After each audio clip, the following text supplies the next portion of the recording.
huge welcome to Ilana King. I feel like this has been in the wings for a little while. And I know lots of people have asked, can you get Ilana King on because we can chat? So welcome. And just give us a bit of an idea of who you are, Ilana, because there'll be people in the grid. I'm one of the very few people who's been on the podcast that I've actually met in real life. So I have a little bit more of an understanding about what you offer. And I was in your amazing workshop at the Connexus tuition conference a couple of months ago, which was just amazing and inspiring, and it changed some of my practice immediately. So give us a little bit of an overview about who you are and what you offer. Sure. I'm Ilana King. I'm a current entrance exam specialist and founder of Become an Entrance Exam Tutor. I have been an entrance exam tutor for 12 years, and I help other educators make an intentional choice to become entrance exam specialists, and I give them the skills they need to stand out in a crowded market. And it was fabulous to meet you, Richard, at the conference. And and thank you for having me on the podcast. Well, you're more than welcome. So just off record just a few moments ago, sort of going over like the structure of what we could focus on today.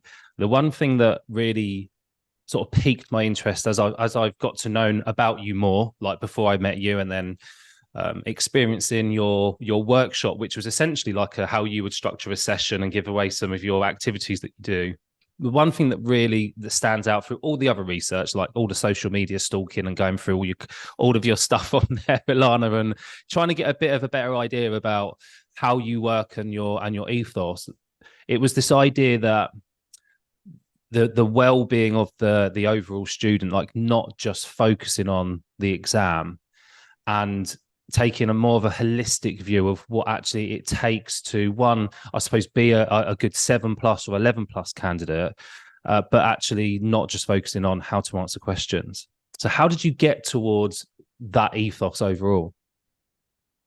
How did I get there? Wow. Well, I guess partly it's just who I am. I mean, I have 3 children of my own, so I'm a mother, and I think that gives you a perspective on what it takes to keep children sort of happy and well.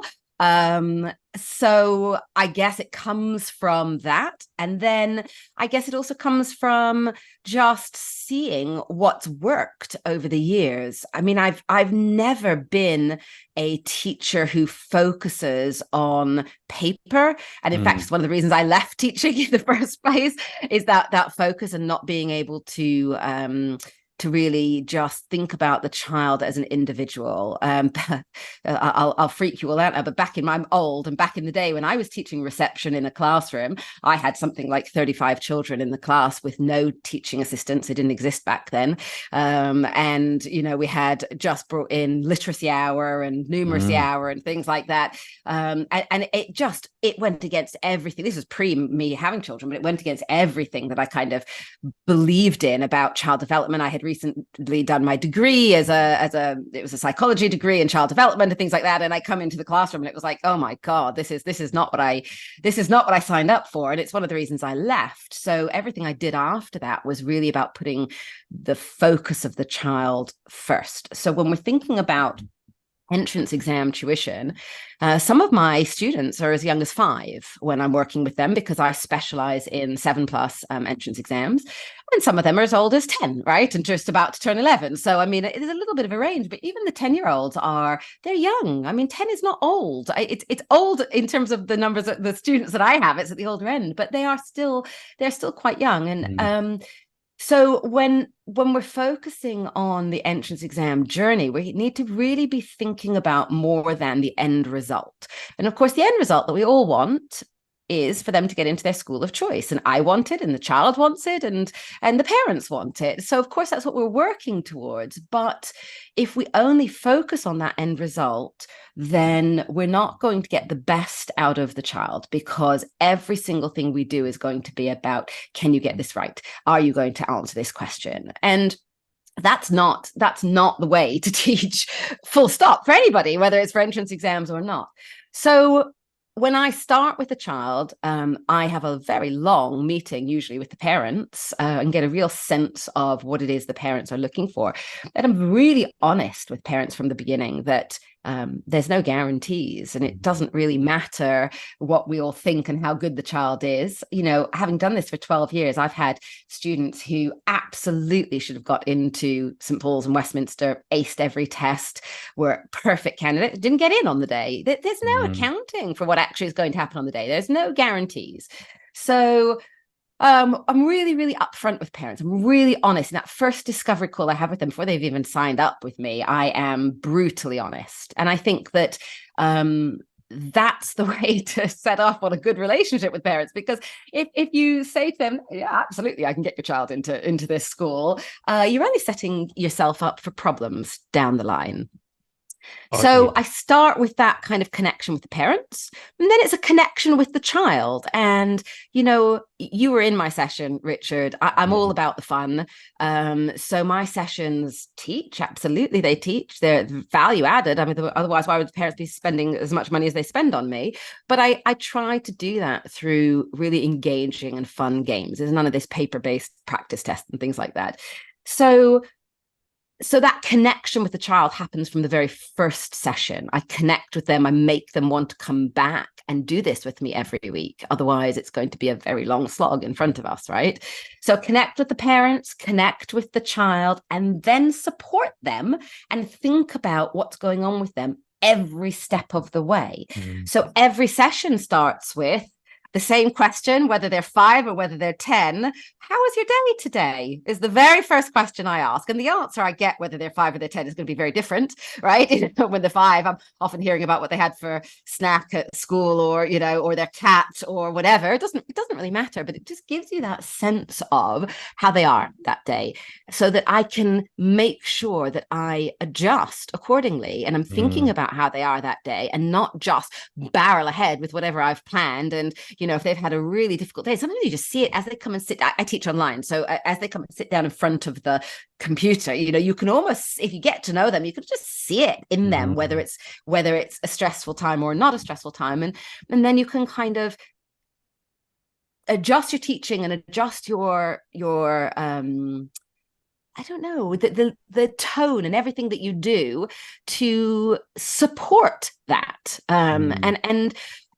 And sometimes I have to kind of, so I because I teach online, and because the children are all quite young, I follow up every session with an email to the parents, you know, talk about what we've done and whatever. And my younger students, the parents actually sitting in the room, and the older ones, they're generally not. So I will point out sometimes to parents if I think that, you know, they just weren't on form that day. I'm not worried, but, you know, clearly something's going on and they weren't on form that day. So A, I'm not going to worry about how they did, because performance is affected. And B, you know, I'm highlighting to the parent in case they didn't realize as well. So, and we can kind of go from there. So, and then even at the end of, so if we're thinking about the end of the entrance exam journey, so that's kind of at the beginning, the going through, and then the end. So I've got, you know, I've got coming up now.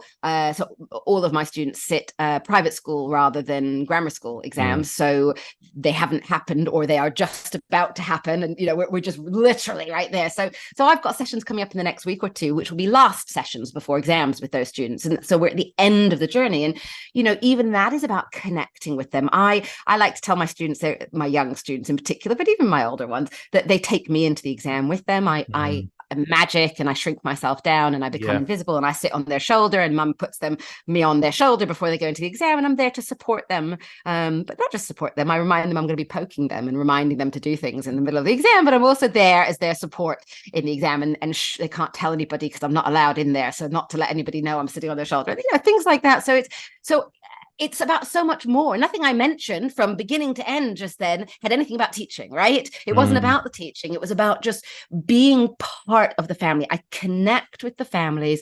And I said something to somebody else recently on a podcast that I think is relevant here, that every family feels like they are the only family. They know they're not, right? They know I have a very full schedule, but I want them to feel that. I want them to feel I'm fully involved with them and their child, and have their child's best interest at heart throughout. There's something containing in that as well. Like going back a fair few years, I used to go and teach other educators about something called the solid hold approach. And one arm of that is about containment. And the best way to put this across is like, if you pick up a baby, a crying baby, you would cradle and cuddle and bring close to you because that's quite comforting. As they get older, you can hold their hand, or perhaps they come and sit on your lap and still arms around. As they get bigger, it changes. Containment feels different as you go through the different stages. And one of the more advanced ways to hold somebody is to hold them in thought. And if they know they're being held in thought, then that's containment. So for them to, and those young children as well, to take in that idea is like, one, lowering anxiety, but also it's quite adds a level of comfort to it, which is what we need, because if they don't, they're not going to perform at the level they need to perform at. They need to be we need to reduce the stress, don't we, in what is actually quite a stressful process. Absolutely. Could be quite a stressful process. Oh, it is. Let's not say it's not. It is a stressful process. And one of the things that I love, it's hilarious, is in every discovery call with a parent at the beginning when they're deciding, particularly for 7+, when they're deciding whether to do 7+ or whether to wait for 11+, one of the things they say is, my child's so young, I don't want him to feel stress. So I want this to be just a very easy, non-stress process. And I say to them straight away, forget it. Absolutely forget it. There's no way this can be done with no stress. Now, I'm going to reduce that stress. I'm going to do everything I can to make it as stress-free as possible. But if you think that that you can do this successfully without any level of stress or putting pressure on, then it's not the right journey for you. That leads me on to the next part, which is, how do you satisfy the parents in that process? Because you must get all angles from it, like all parts of the scale, like what you just said there at the lower end was like, look, I want to make it, as stress-free as possible, right up to the 10 out of 10 parents who are like, look, they've got to get in. Absolutely. How do you manage that through conversation? What does that sound like? What does that look like for you? So for me, there's two key things. One is honesty, always. And the second is continuous communication. Now, what that continuous communication looks like for different tutors is going to be different. I can tell you what it looks like for me, but this is, what I am comfortable with, and it's going to be different for everybody. But I say that from the get-go, so I have conversation with parents before I even sign them up, that is really honest about what the journey is going to look like in front of them, and about what I do and how I do it. So I'm really clear from the beginning, and I'm very clear in that conversation that there's no guarantees. And then I keep in communication every single step of the way. So for me, that means an email after every single session, literally every single session. It doesn't have to be time consuming. And the way I do it is not time consuming, but that email is going to say, here's what we covered, here's the homework, and if there's anything else, any other issues, is going to go in there. So I do it by email. I personally, and I know this is really controversial, so I accept that, I don't like WhatsApp for parent communication. Now, I know there's now WhatsApp for business, and more business are moving to WhatsApp. I find that level too informal for me. Okay. I'm a professional, and I want everything that I do to come across as professional, and I don't find WhatsApp professional at that. I get there are people who are going to be listening to this who feel very differently about it, and that's fine. So I do it via email. And then every step of the way, I make sure to highlight if there's issues. So I don't hold back on that. So, particularly in the sort of last 6 months, I'd say, leading up to the exams, then I'm going to say, he's not taking enough care and focus in writing this story, and I can see that it was rushed, and that's going to be a problem, right? Here are some ways we can deal with it. And then if it happens again and again and again, then I'm going to say, and I'm going to step in, and I'm going to say to parents, you need to do X, Y, and Z when he is doing this to make sure he understands the importance of it. If I think that there's areas that just aren't improving, I have a student at the moment sitting 10+, and her comprehension is just really, really poor for a number of reasons. And we have worked on it endlessly. It's going to continue to be poor. Right? I've improved it, but it's never going to be good. That is the reality. I've made sure I've communicated that, not quite in those terms, but to the parents every step of the way, because I don't want them to get to the point where she does not do well on it, and they come back and say, but we thought she was doing great.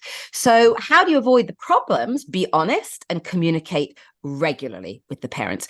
And there may be people listening to this and they think, well, but if I'm that honest with them, and if I say this, they're going to say, well, why aren't you doing better?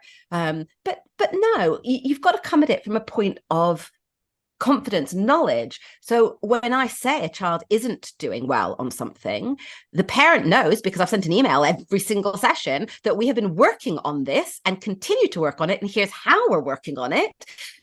Not from lack of trying that there is an issue, right? It's because this child is not going to be improving at the rate that we want to. So I think that if you back it up with clear evidence and knowledge, then they're not going to blame you.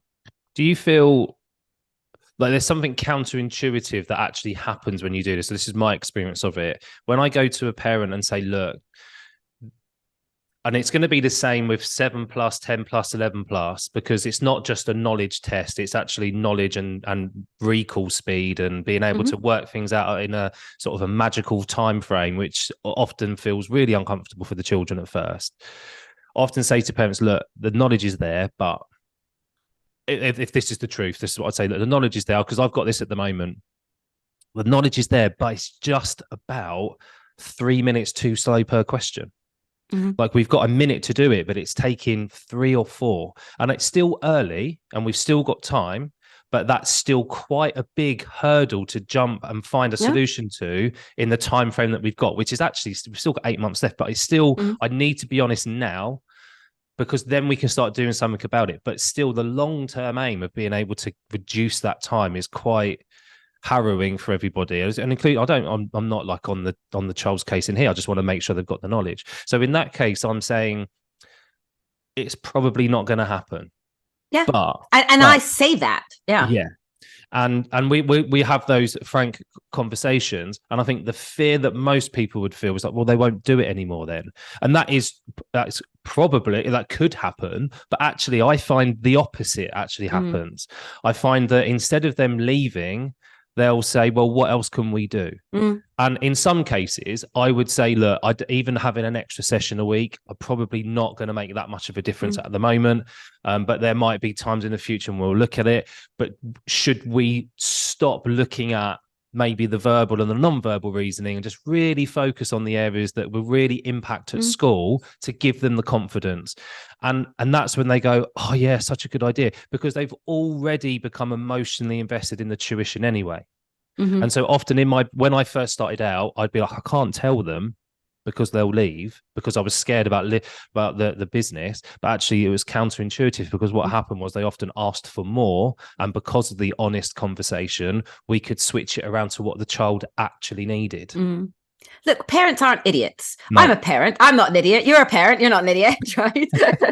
You are a parent, right? I am. Yeah, I'm a parent. So, they don't want to be placated. They want truth. Yeah. One of the things that parents say to me quite often is when I do an initial assessment or an initial discovery call, and I ask them if they have any areas of concern from school, right? They'll say, I don't know, because the schools are kind of just vague and not telling them anything, and it drives them insane. They want to know. They want to know what the problem areas are. I've never had a parent turn around and leave tuition because I have said, I don't think this is going to actually get us there. I've had students, I have one at the moment, young ones taking 7+ who just aren't mature enough. The maths is great. Their English is great. But the maturity needed to apply that and focus and not be tempted to write the least that you can because you actually don't want to do it, right? Yeah. That comes with maturity. Yeah. And they're not always mature enough. So it's not always about knowledge. It's not always about practice. This child, I don't think, is going to get through. And it comes down to he is just not ready from a maturity level. And he'll probably do fabulously at 11+, right? Yeah. Because he'll have that time to mature. So, I 100% believe in these honest conversations. And I 100% believe the parents want the honesty. They want it. They don't want to be placated. Yeah, I agree. And if you're listening and you are in that situation, or you're thinking about like maybe 7+ or 11+ is the way for you because there's a lot of need in your area, but you're not sure whether to start. But that fear is there. The honesty grows your business. It doesn't stunt it. No. Because it might feel difficult. I did find it difficult at first to have those conversations. I admit that, but then once it became no choice because there was a few that I thought were not going to do it, and I can't keep taking people's money, and they'll just get upset. Like I don't want to grow the business on lies like that. You can't do that. And I found the opposite was actually true. Suddenly the business was growing because of the honesty. Then the path of your business chooses itself. Like that's what absolutely. Yeah. Can I ask a little? This might be a really quick answer. I don't know, Ilana. Obviously, feel free to expand. But why 7+? Why is that the area for you? Because that could be considered quite controversial. Yeah. So yes, I can tell you how I came into 7+ first, and then why I stuck with it. Yeah. So the how was really simple. When I did my PGCE, I specialized in early years, and when I taught in school, it was in reception. When I then came to tutoring later on in life, I was living in central London, really central, as in zone 1 central London, which is the hotspot for 7+. And when I started tutoring, I signed up to some agencies, as a lot of people do. And because of my early year specialism, I actually had very young children at the time as well. So I was a mother of children who were very young. And because of my location, and this was in the days of face-to-face tuition, long before online, I was sent out to 7+, almost exclusively. I knew nothing about 7+. I knew how to teach that age group. Obviously, I had an affinity for that age group, but I mean, I'd never even heard of 7+. So it was a massively steep learning curve, and not a good one for me and not a good one for my students. So later on in life, it's actually, I'm going to go back to why I stuck with it in a second, Richard, but it's why I actually started this training program, is I didn't want other tutors to have to go through what I had been through. You know, a lot of people fall into entrance exam tuition, and it's not the best way to get in. And that's why I say I help tutors make an intentional choice to actually get into it in the right way. Why did I stick with 7+? Well, I love that age group. I mean, that's, I absolutely love teaching that age group. And the controversial side, absolutely. So there'll be a lot of people out there who maybe have never heard of 7+. If you don't live in London or Manchester, which is another 7+ area, you might think, what on earth is 7+? 7+ is 11+ for younger children. It is the selective entry into year 3. So you take it in the December, January of year 2, in the same way that you would do in year 6 for the 11+. It is a written exam, absolutely like the 11+ in many ways, in English, maths, and reasoning. So it is similar, but at a much sort of different level, obviously. So not only is 7+ controversial, I don't do it, but there's also 4+. And I know a tutor who does loads of 4+. There's 3+ as well. So these are assessments to get into the pre-prep school. Yeah, so sure. I don't do those anyway. Yeah. But so going back to 7+, the parents are going to do it whether I am involved or not. In London, we have, a real sort of bubble of insanity of trying to get into these top schools, and often chosen at 7+, particularly for the through schools, so that they don't have to do the 11+ later on. That's not the only reason. I mean, there are schools that are just prep schools that they're trying to get into. So these parents and these children are going to do it regardless. Me holding up some objection to the system is not going to change anything. Me being involved and making this journey for them less stressful, fun, engaging, guiding them is, of course, a positive thing to do. So I see it as, just a slight detour here. I home educated my own children. I opted out of school. Okay. Does that mean I'm never going to teach any children in school because I object to the entire school system? No, of course not. Right. What I object to is not really relevant to this. How I can help these children on the journey and help these families on the journey is what's relevant. So that's why I've stuck with 7+. I do 11+ as well, but and 8+ and 9+ and 10+ in between. But I have a real sort of passion for 7+. And anybody who's listening, if you really like that age group, you've got to like working with 5 and 6 year olds. And if you really like that age group, maybe you teach primary already, and you're sort of thinking, well, it's difficult in primary tuition. There's a lot of just general primary tutors out there. This is a great niche because it's high stakes, as is 11 plus, but because it's high stakes, parents are willing to pay a premium for the tuition, because there is an important exam at the end of it. You can do a lot of games, and you can still be fun with kids of this age. So if that's what you like, and I do, obviously, then you could consider 7 plus. I chose, we're speaking about 7 plus because I know that's what you do most of your works around that age group. But I mean, there's controversy about all of those tests. Like, I know I didn't realize there's 3 plus and 4 plus. I didn't know that. But even at the 11 plus, there's a lot of people that were just, the whole thing's quite controversial from start to finish, isn't it? About this whole selection process. And I agree with you that there's people are going to go through this, and families are going to go through this, whether we provide the service or not.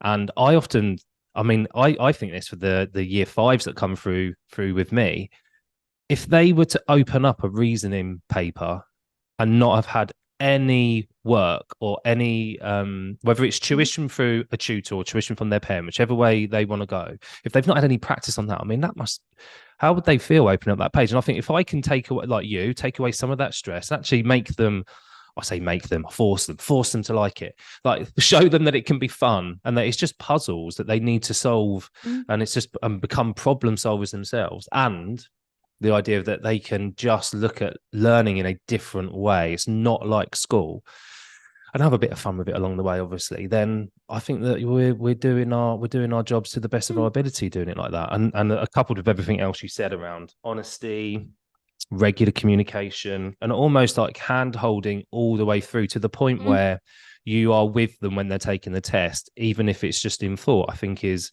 amazing. I've absolutely loved that. So yeah. But just to correct one thing, I'd say, so about half of my work is 7 plus. Oh, is it? Oh, okay. It's 11 plus. Yeah. Oh, is it half and half? Yeah, it's about half and half. So I just talk a lot about 7 plus because I'm quite passionate about it. But I'd say I'd probably do about half and half. It varies year to year. This year, right now, it's about half and half. Yeah. So there will be, and I get asked this a little bit, so you must do as well. Like because obviously I teach Kent tests, so 11 plus essentially, and people will reach out and go, but Rich, I'm a Key Stage 1 teacher, I'm EYFS, and I don't think I could go. I don't want to go and teach the year 4s and 5s, or I don't know if I'd be able to do it or not. Will the level be too high? And I'm often like, well, look, actually, it's not that high, much higher than what you would do. You probably would need to go and put eyes on a book and look at what the questions are like and the level of the where it would fit within the curriculum, and some of it doesn't fit, but essentially go and have a look at the level. But most qualified teachers would be able to do it quite comfortably with a little bit of support along the way, like from yourself. But if you are passionate about that EYFS year 1 and year 2, there's still a way for you to do it at that level with that age group, which I think is really good to know, really positive. Yeah. So, I mean, I think the questions I get asked most often, or I see most often when people are asking about 11 plus in particular, is how do you have the confidence? Because it's high stakes. So when we think about, and people have an issue with that word high stakes. I don't. Think about GCSEs. Think about A-levels. These are all the same kind of exam in the sense of being high stakes. It's no different. We don't look at GCSE tutors, or A-level tutors and go, oh, that's controversial. We're all working towards exams. But the question I see most often is, how do I have the confidence when there is something high stakes, like the entrance exam at the end? How do I have the confidence? I'm a confident teacher, but how do I have the confidence to actually do entrance exams? And I think there's a very simple answer to this in multiple parts, of course. but first is to think about the fact that it is not anything special. There's not like, here's English and here's maths in a school. Here in this special glittery gold box with, sparkle all over it. This is entrance exam English and maths. It's not. It's English and maths. It's English and maths that you're teaching. Now, the level is different. So for 11 plus, we're going well into year 7. And for 7 plus, we're going well into year 3. So depending on the schools and depending on the area. But so it's not as simple as, I'm teaching the same level as national curriculum at school. But it is English and maths. There's nothing special about it. Reasoning, as you touched on, is different. If a child is at a state school, state primary school, they will never have seen reasoning before. It's not part of the curriculum here. And unless it's taught to them or you have directed parents to get them the books and whatever, they would go and sit an exam and look at it and go, I have no idea what I'm doing. And that would be completely unfair.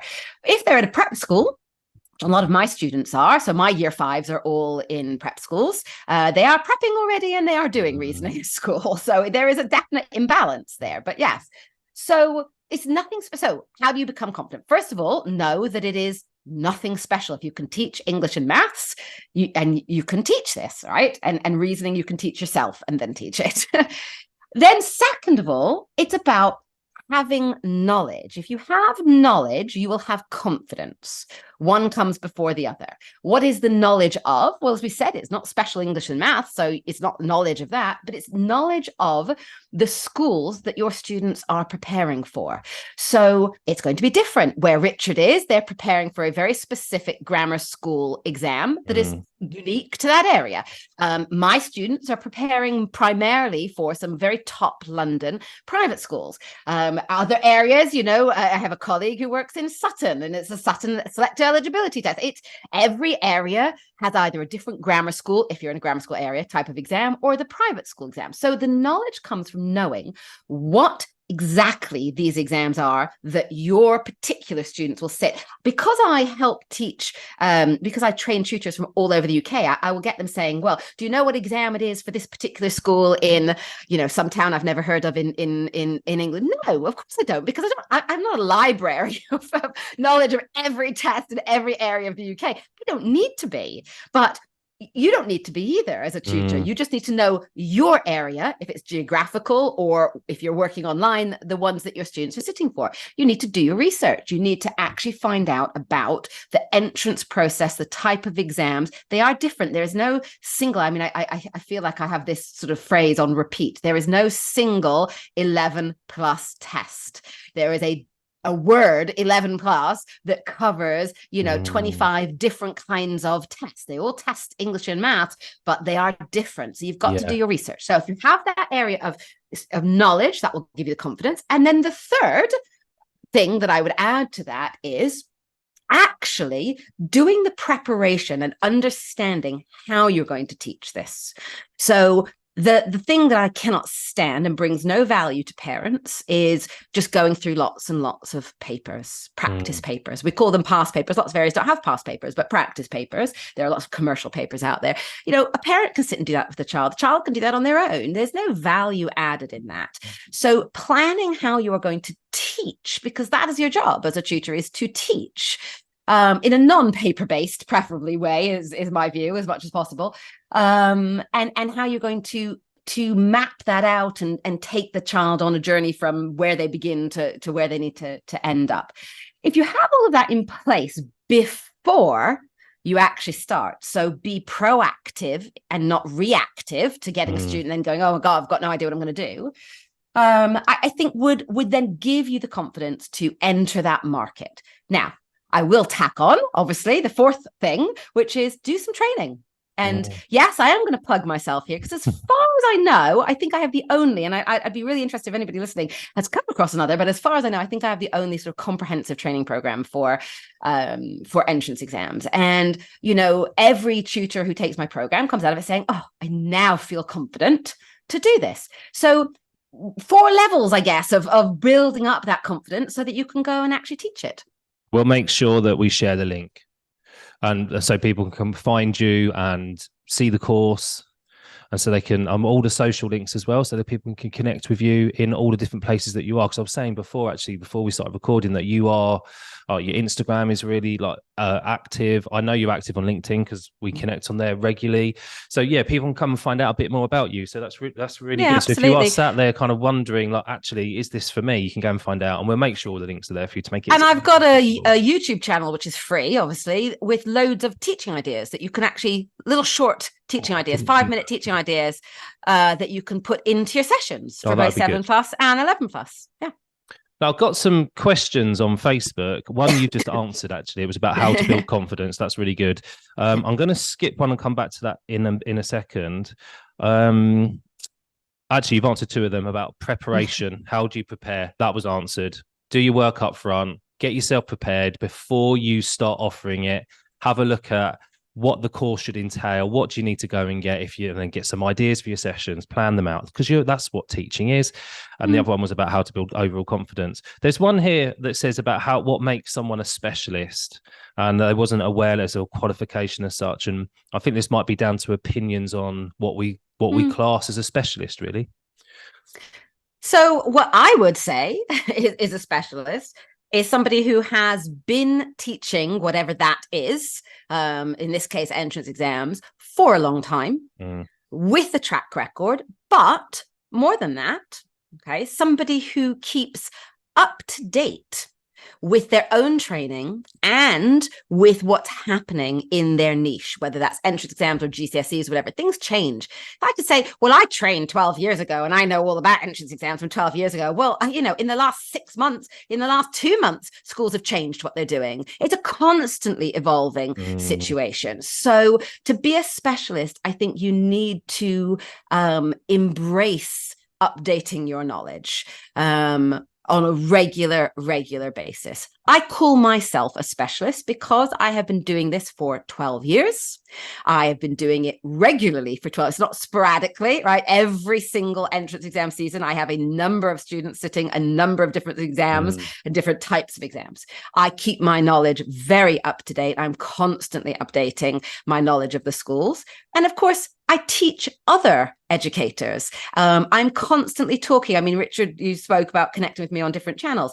If you connected with me on LinkedIn, you would see that I am talking about entrance exams. I'm not advertising my services. I'm talking about entrance exams and sharing knowledge and connecting with other educators. I think that's partly what makes you a specialist as well.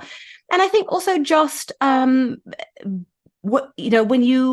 you teach others and you do these podcasts and webinars and workshops and talk at conferences and all of that, it forces you to be up to date and to be checking your knowledge and looking at what else is out there.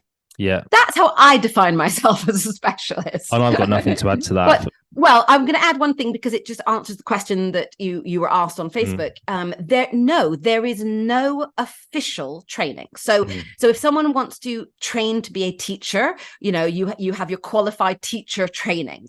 That does not exist for entrance exams, or as far as I know, really for any niche area of tuition. I think that if you were to go into something like dyslexia training, then there is sort of accredited training for that. But I think there's very few areas that have accredited training. I have considered accrediting my training. Do you see what's about to ask that question? I have. So I've had a couple of organizations sort of approach me about having it accredited for CPD. And I'll tell you why I haven't. So I have very deliberately not, because I don't think that there is a single parent out there who cares whether you have taken CPD or not in the entrance exam world. I don't know if that's true across the board, but if you are asked to take on a child for entrance exam tuition, the parent wants to know that you are knowledgeable, you are experienced, and if you aren't experienced, that you are knowledgeable, and that you understand the process. In 12 years have never been asked if I have CPD training on entrance exams or at all. I've never even been asked about my QTS status, which is ridiculous because obviously I have it, but I've never been asked. They don't care.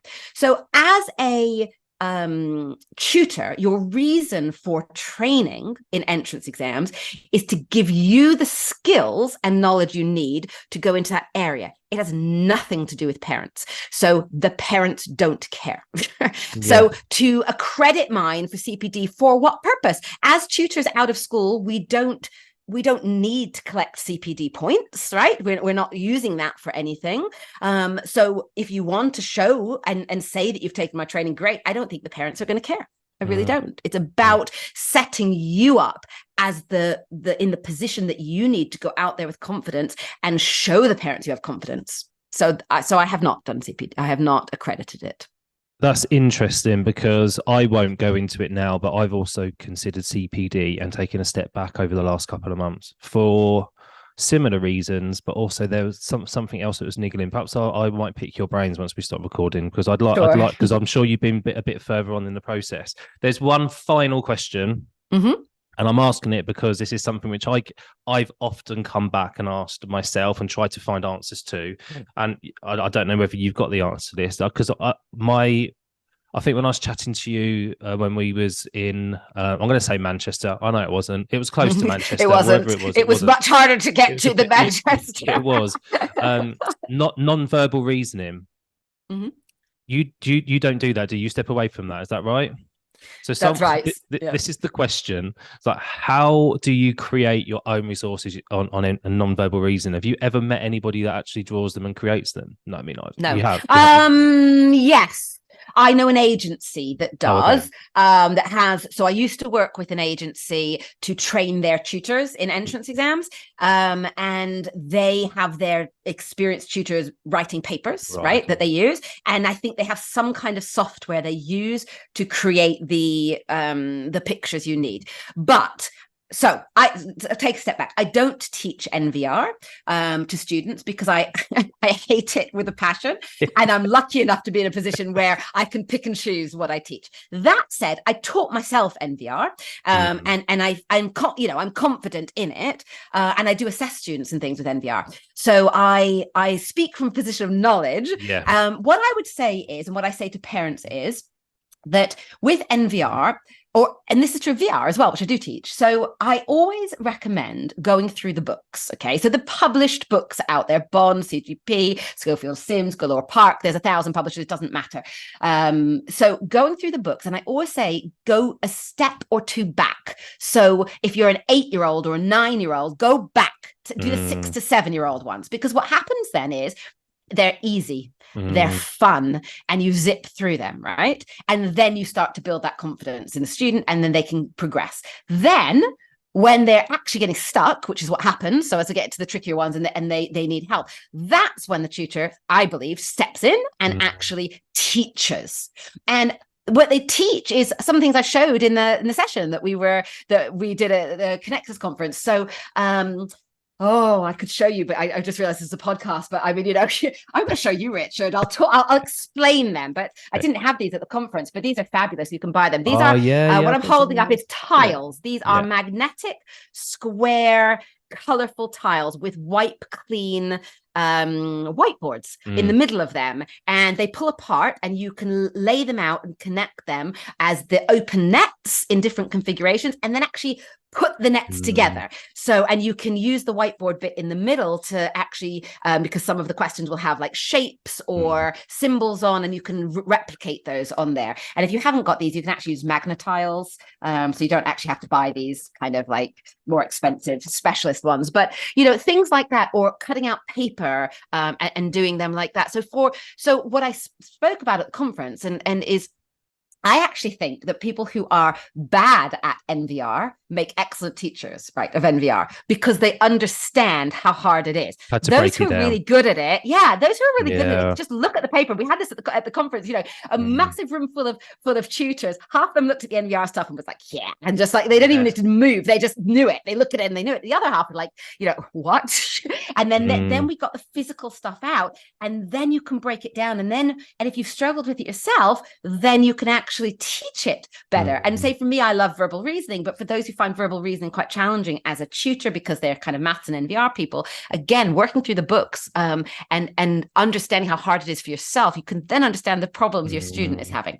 So that didn't really address the question. The question was, do you need to write your own? No, you absolutely do not. So if I was working with a student who was having particular trouble with one area of NVR and I was doing it through physical things, I would just be using the published resources that are out there. But the value added comes from actually teaching it, finding three different ways of physically showing it, getting them to work through it, and then going back to papers. So anything paper-based, I'm really anti-paper-based.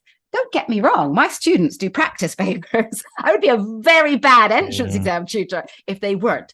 But we teach first. We are teachers, and all of my sessions are about teaching the fundamentals and the skills. When we have taught through everything, we then, of course, have to go into paper-based practice tests, and that's in the final months as we lead up towards the exams. And then, of course, we are working on paper. But before that, we are teaching, we are finding the areas they don't understand, we are finding the 3 or 4 different ways, sometimes 10 different ways of explaining it till they get it, right?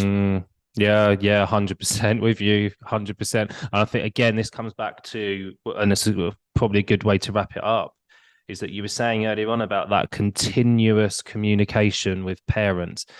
When you're doing that, you're educating the parents on the process as you go. So things like, well, where are they at right now? How are you assessing? Of course, we're assessing in every single session, but I'm not doing a paper every session. So I don't know what percentage they're at. I've no idea at that stage, because I might have spent the whole session cutting out nets and drawing on them and putting them together. Right. And that's it.